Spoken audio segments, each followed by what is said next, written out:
para que a população seja educada e reproduza da forma correta também.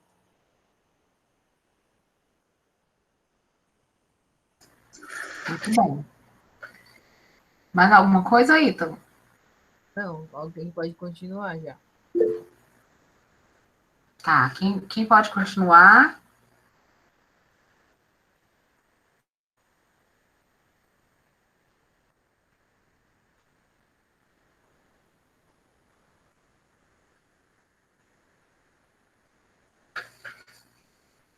Quem é o próximo?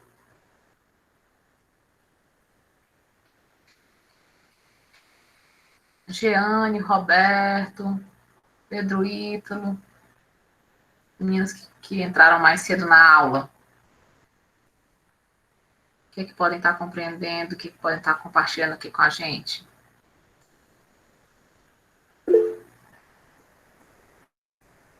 Pois é, mas só que é exatamente com relação a isso que a gente precisa compreender a importância da gente, enquanto enfermeiros, sermos esses educadores em saúde, né? Então, é um momento, tá, Roberto, onde você não está sendo avaliado, que é um momento que serve para você praticar, né? E você não está sendo avaliado, está sendo visto apenas aqui pelos colegas, né?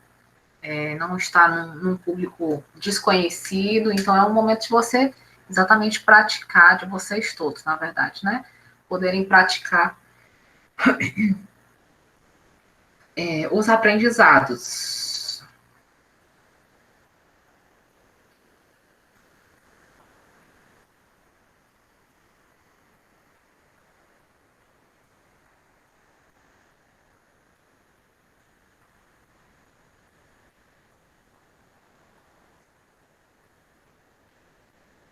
Quem mais? Vamos, gente.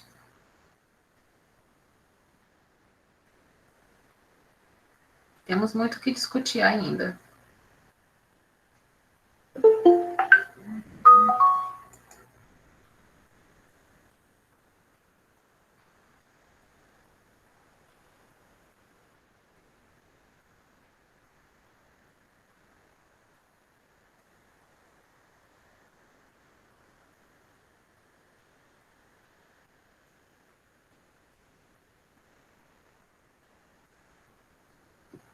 Oi, Lourdes, você entrou agora, a gente, no início da aula, fizemos a leitura de um artigo que eu coloquei lá no grupo de WhatsApp de vocês, tá? E agora a gente já está aqui discutindo. Que os colegas estão fazendo, competindo aqui quem quer falar mais, né, meninos?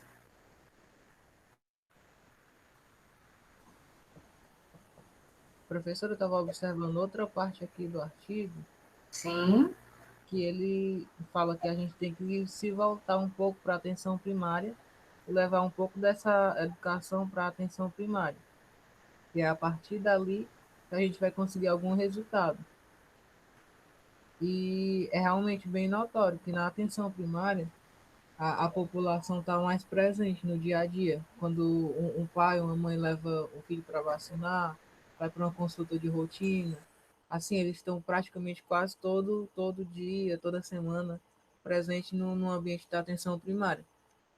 E ali no momento que eles estão esperando pelo atendimento, é um momento muito bom, muito propício para se realizar a educação em saúde.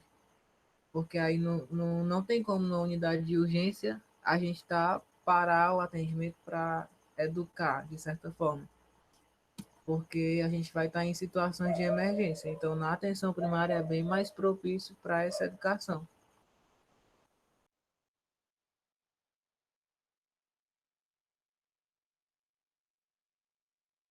Eu falando e o microfone desligado. Isso mesmo, Ítalo.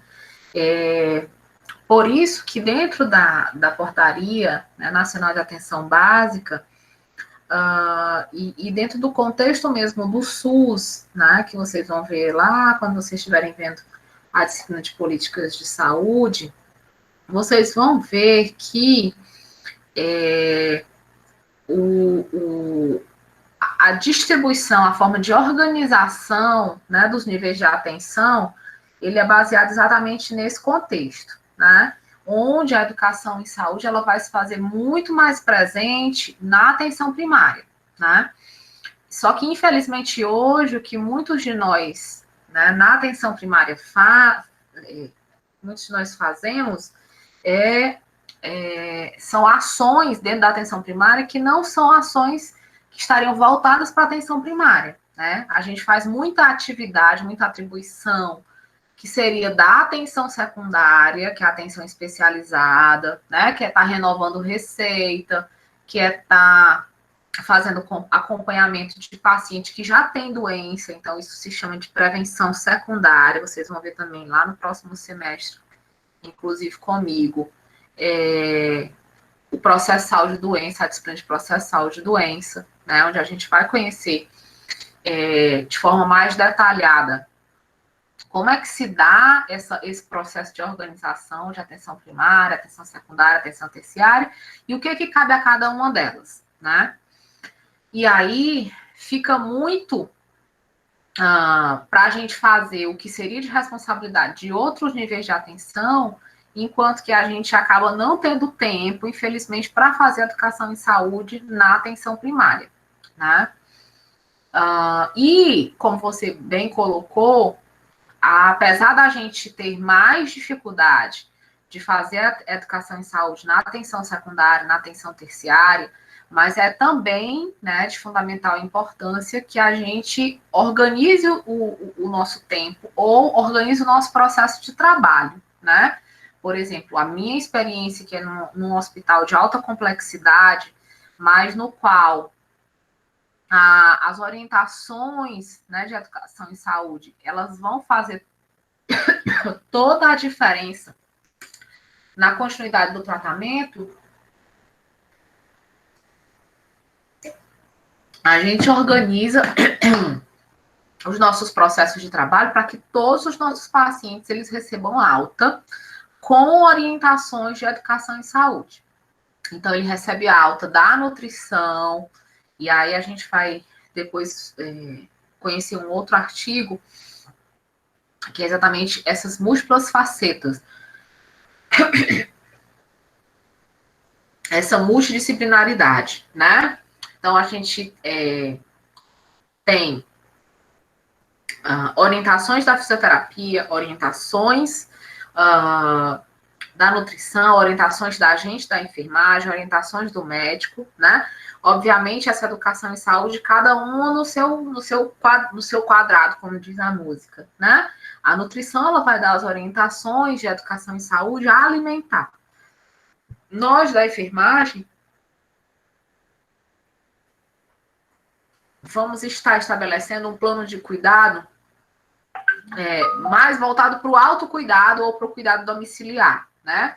O médico vai estar orientando sobre o uso dos medicamentos. A fisioterapia vai estar orientando, em alguns casos, no caso de que haja necessidade de fisioterapia, de como dar continuidade a determinados movimentos, né? Sejam movimentos respiratórios, sejam movimentos mesmo motores corporais, para que se possa estar alcançando o resultado esperado, que é a melhoria do quadro do paciente, tá? Então, como você colocou, realmente o local mais propício, e é o que está na portaria, é se fazer educação em saúde na atenção primária, né?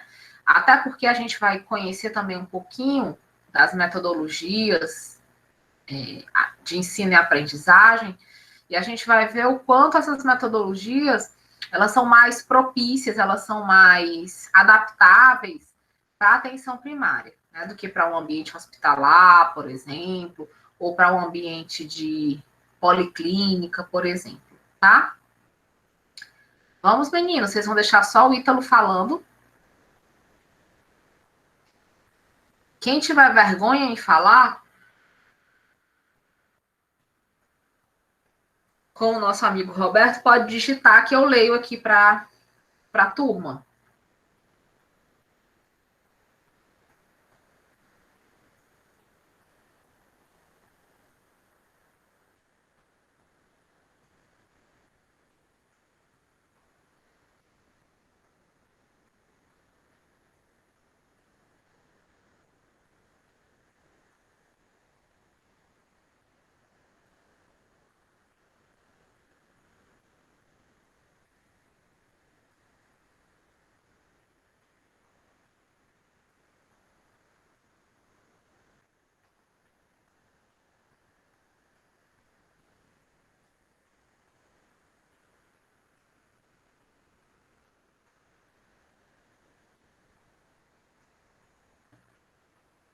Então,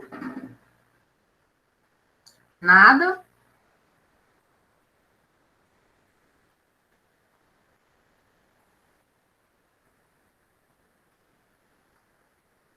Ninguém mais se habilita.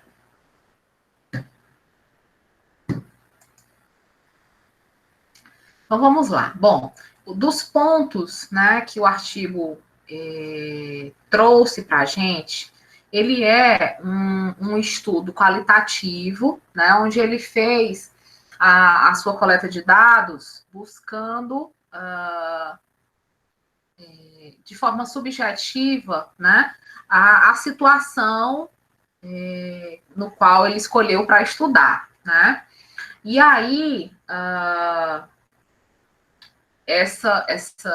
esse estudo, né, ele buscou exatamente conhecer essa interação, o como, né, o profissional enfermeiro, ele, qual a importância, como ele desenvolve as suas ações, né, dentro da educação em saúde. E aí, o trabalho, a pesquisa, ela foi feita a partir de um projeto, né, chamado SPENSUL, no qual é uma especialização em enfermagem da região sul, né, e esse projeto, ele nasceu da necessidade da qualificação da força de trabalho nessa região lá onde ocorria a especialização e, sobretudo, com o objetivo de qualificar os profissionais, né, dessa região. Daí eles trabalharam, eles tentaram trabalhar com uma população de enfermeiros, né, dentro das suas próprias realidades de trabalho, né, e aí por isso que o Ítalo pegou esse ponto do quanto se torna mais fácil a utilização ou a prática da educação em saúde na atenção primária, né? Exatamente porque o projeto SPENSUL, ele teve exatamente esse objetivo, de conhecer individualmente, né, a forma, a modalidade de trabalho de cada um dos enfermeiros que foram participantes da pesquisa, tá? E aí eles buscaram, né, fazer uma amostra, né, baseada em egressos do respectivo curso, tá? Para que eles pudessem exatamente fazer essa busca. E aí, como resultado, né, o resultado ele acabou trazendo para a gente, né, algumas competências que se fazem necessárias no ambiente de trabalho, né, com o intuito de afastar esse modelo tradicional das especialidades, né, e sim um foco voltado para o modelo assistencial por níveis de atenção, né? E eles, né, conseguiram aí evidenciar com relação à avaliação dos módulos de aprendizagem, né, alguns tópicos que emergiram, né, dessa pesquisa, que foram educação dirigida ao usuário e à família, educação para com a equipe, para e com a equipe de enfermagem, educação como formação básica e continuada, educação na perspectiva de aliança de saberes, e qual foi a contribuição do projeto SPENSUL na aquisição da competência, tá? Nesse contexto, né,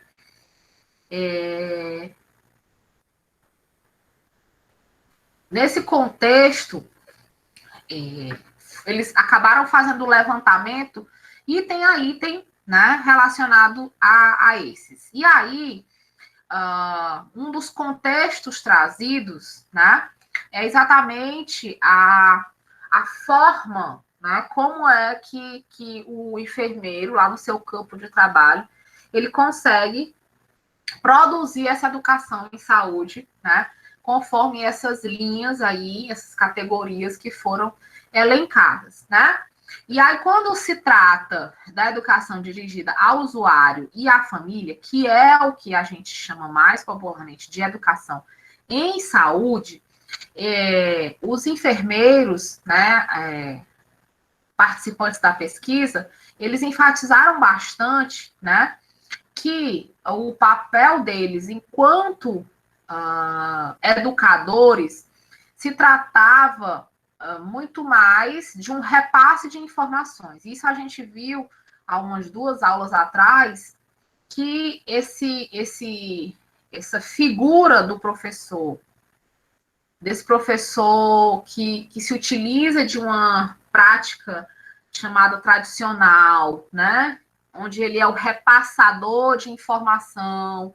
Essa prática ela não é bem aceita para a população, né? Para os que estão sendo aí educados em saúde, tá? E aí, né?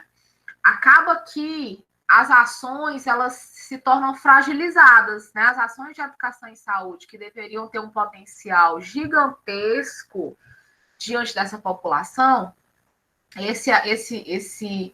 essa ação ela acaba sendo fragilizada e acaba perdendo o seu, como é que eu posso dizer, o seu o despertar do interesse, né, dos usuários, né? Então, nesse contexto, né, dessa educação, desse modelo que era um dos mais empregados, né, de transferência de conhecimento,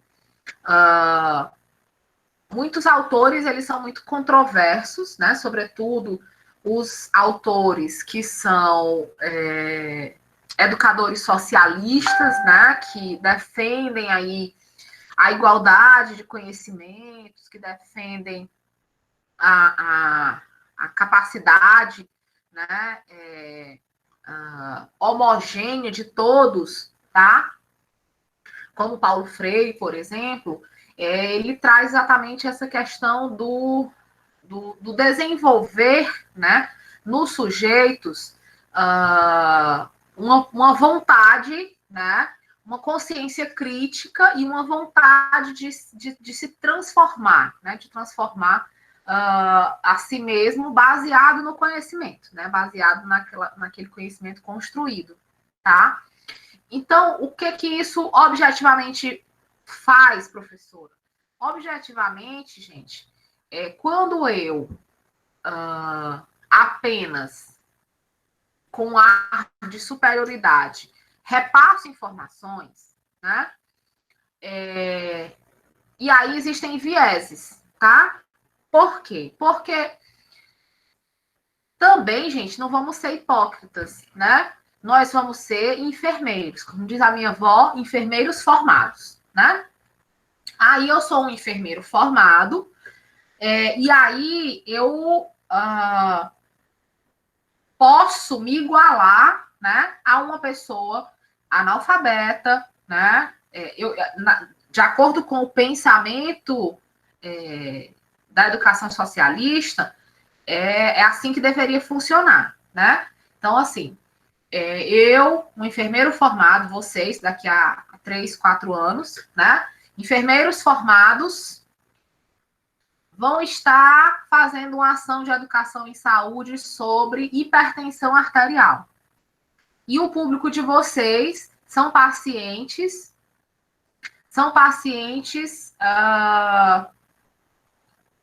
hipertensos, obviamente, né? Já mais idosos, né? Já ou alfabetizados ou analfabetos, né?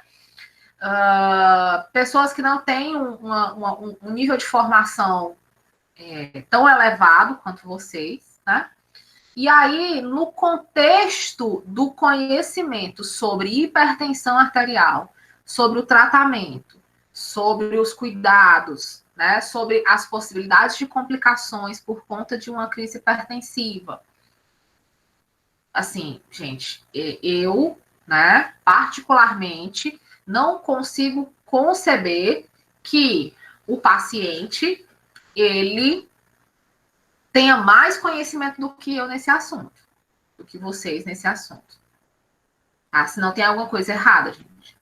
Senão, assim, nós estamos aqui, né? Eu estou aqui com vocês. Todos os demais professores vamos estar aqui com vocês todas as noites. E não vai estar servindo de nada, né? Se vocês vão estar com o mesmo nível de conhecimento numa área dessas do que um paciente. Conseguem entender? Então, assim, por isso que existe muita crítica com relação ao modelo de educação socialista, ao modelo de Paulo Freire, né? Os defensores, né, falam que ele foi o maior educador do mundo e tal, mas existem controvérsias com relação a isso, que ele foi um grande educador, claro, né, que foi, inclusive pela própria fama que ele tem, né, mas existem alguns pontos que existem controvérsias, né, existem grandes discussões sobre esse aspecto, né? E aí, dentro da educação em saúde, eu coloco exatamente como nesse contexto, né? Vocês, não sei se já fizeram a atividade, mas lá tem um vídeo, né, da educação popular em saúde, e aí, gente, são tópicos mais voltados para o conhecimento popular verdadeiro, né? Então, no contexto da educação em saúde, e aí, Adonias, na verdade, é só uma questão de nomenclatura, né? É uma questão aí de português. O português, ele nos dá aí essas duplicidades de forma de falar a mesma coisa, né? Educação em saúde e educação para a saúde, basicamente, elas são a mesma coisa, tá? É só mesmo uma questão de nomenclatura. O que a gente tem? Boa noite, Lore. O que a gente tem? Seja bem-vinda. O que a gente tem de diferenças? Aí a gente tem educação em saúde, é uma coisa. Educação permanente em saúde é outra coisa, que a gente já teve uma aula só de educação permanente em saúde, da Política Nacional de Educação Permanente. E educação continuada é outra coisa. E educação em serviço é outra coisa. Tá? Então, essas outras variações da educação em saúde, educação em serviço de saúde, né? Educação em serviço de saúde. Elas são diferentes, né? E aí, rapidamente aqui. O que é educação em saúde é exatamente a educação, o compartilhamento de informações e a formação do usuário, né, dos nossos pacientes, para com as suas patologias, a forma de tratamento, a forma de estabilização do quadro, enfim.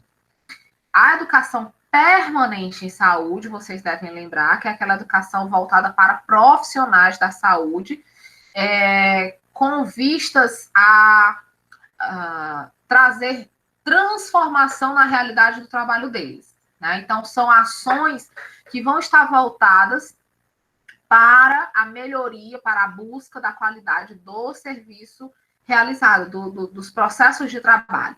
Né? Então, ela tem que estar voltada, né, para os seus processos de trabalho. O que isso implica? Por exemplo, se eu trabalho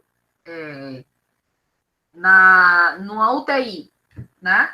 E eu vou fazer um curso de atenção primária, isso não é educação permanente em saúde, tá? Agora, se eu trabalho em UTI e aí eu vou fazer um curso de punção de jugular, por exemplo,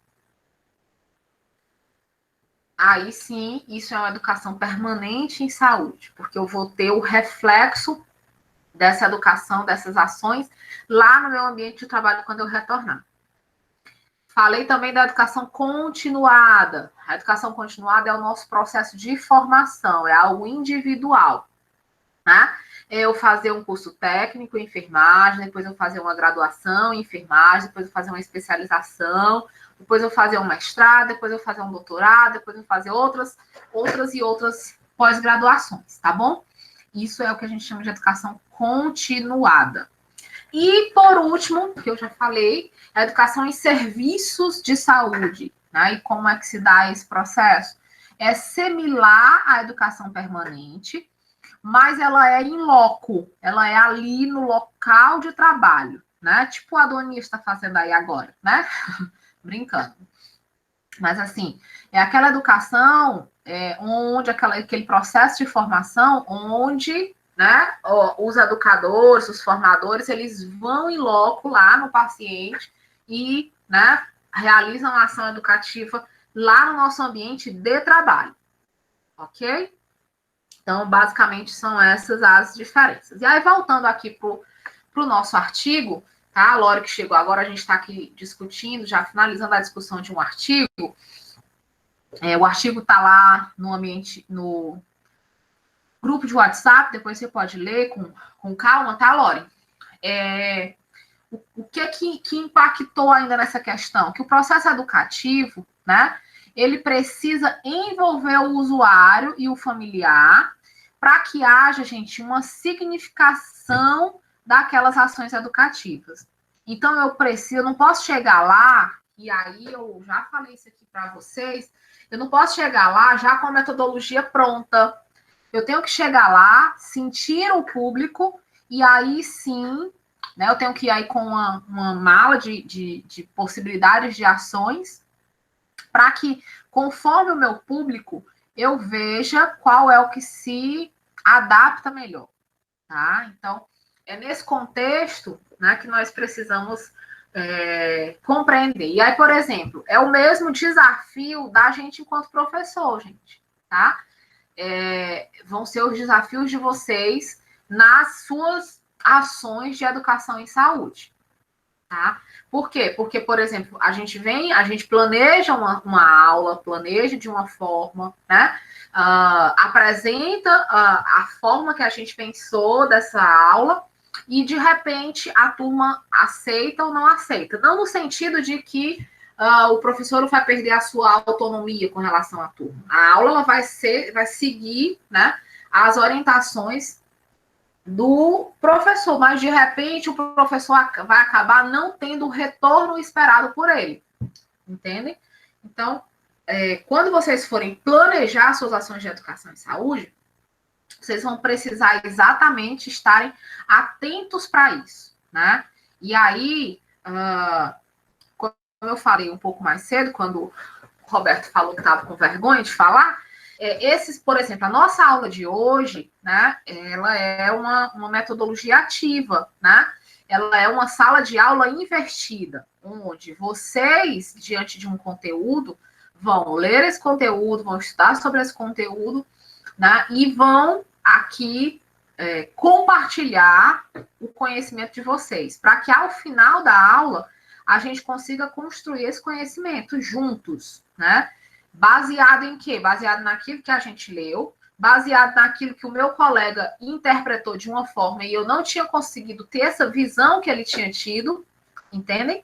Então, é isso que é essa criticidade, né? Esse olhar crítico, essa visão crítica com relação a qualquer que seja o assunto, né, que vai ser abordado. E, sobretudo, essa transformação desse olhar, essa transformação desse processo, quando se tem um objetivo, né, estabelecido, né?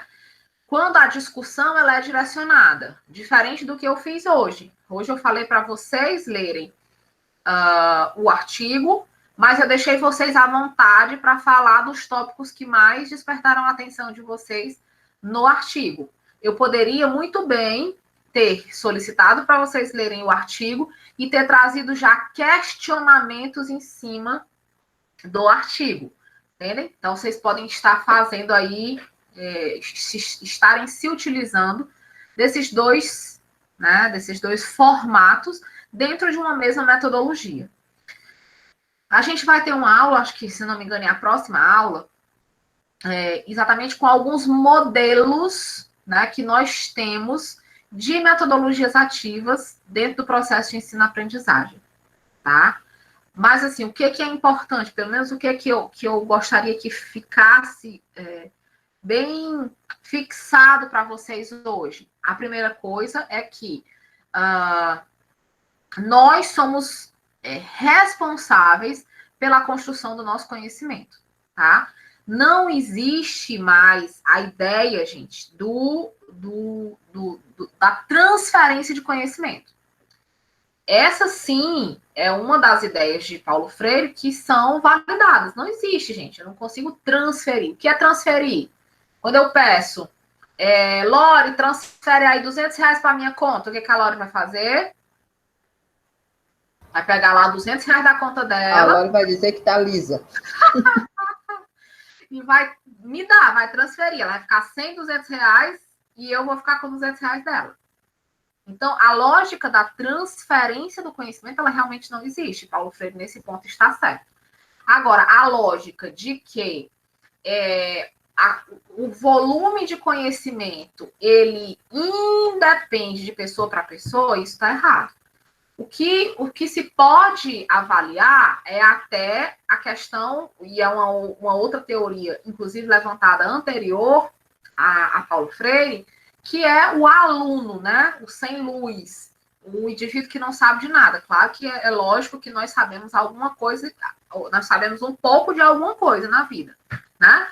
Mas, sobretudo na educação em saúde, se a gente, enquanto profissional da saúde, não assumir uma postura, eu não digo autoritária, gente, mas uma postura de que estamos ali como um suporte para aquele paciente tirar suas dúvidas, para que aquele paciente consiga esclarecer, né, o seu tratamento, o seu medicamento, a sua forma de continuar esse processo. Se a gente se igualar a ele, como a teoria de Paulo Freire, ela sugere, como essa teoria, não só de Paulo Freire, mas como dos educadores socialistas, né? Essa equivalência de conhecimento, isso aqui, dentro da educação em saúde, também está provado que não acontece, não é assim, né? Nós, sim, vamos ser os detentores aí do conhecimento, né? Porque senão não adianta a gente estar fazendo faculdade. Né, de que valeria nós estarmos aqui em plena 21h54, estudando educação em saúde, vindo de uma prova danada de boa, né, que vocês acabaram de fazer, para sermos iguais a um paciente que nunca estudou na vida, que não sabe nada sobre hipertensão arterial, e o meu conhecimento de hipertensão arterial vai ser igual ao dele? Não. Tá? Então, essas são as críticas que são levantadas em cima do que Paulo Freire pensou, do que não só Paulo Freire, mas dos educadores socialistas, né? Esse é um conceito que ele foi já esvaído, né? Existem pontos dentro dessa metodologia que são, sim, né, válidos. E aí, o que nós, enquanto enfermeiros ou enquanto profissionais da saúde, de modo geral, precisamos compreender as metodologias que nós vamos utilizar para buscar sermos esse suporte para esses pacientes, né? Esse suporte de conhecimento. E aí, o método tradicional, né, de falar, e não instigar, e não perguntar, né, não desenhar. Vão ter pacientes, meninos, que vocês vão ver que vocês vão precisar desenhar, né? Na casa, ninguém sabe ler.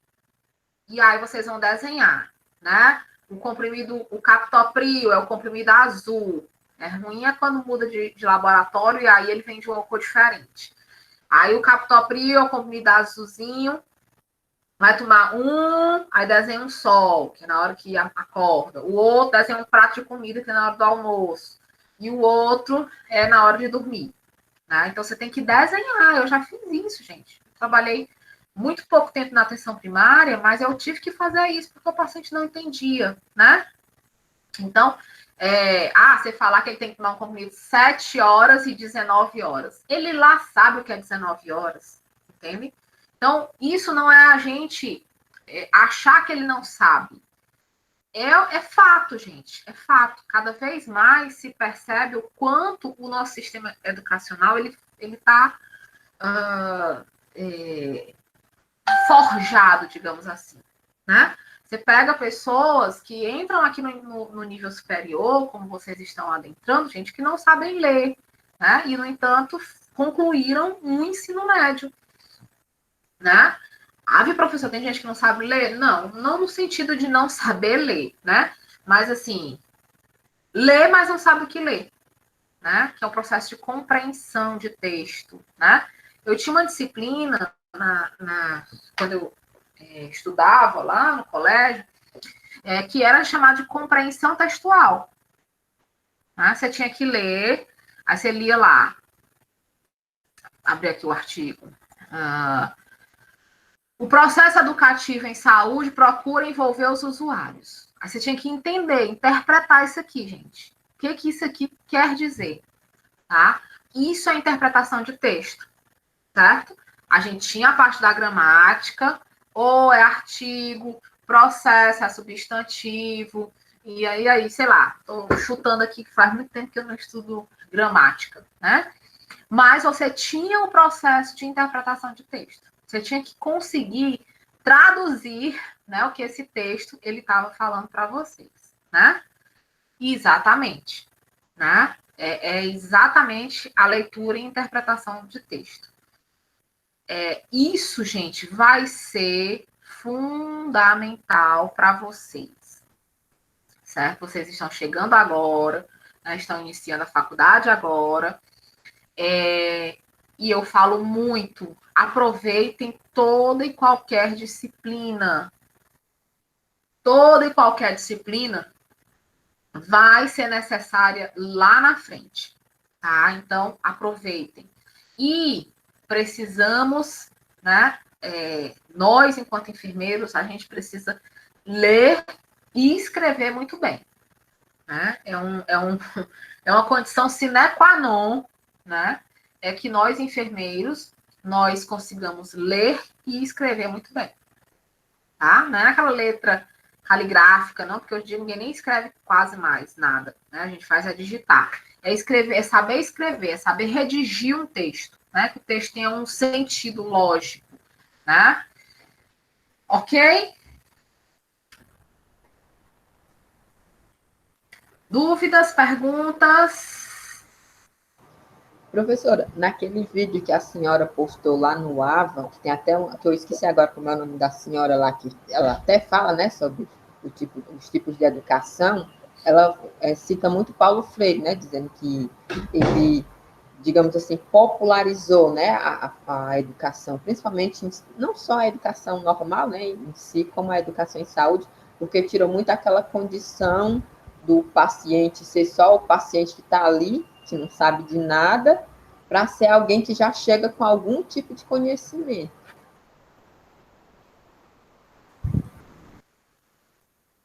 Exatamente por quê? Porque ele é de uma linha de educação socialista, né? Na educação socialista é exatamente a popularização das coisas, né? E aí, esse contexto, tá?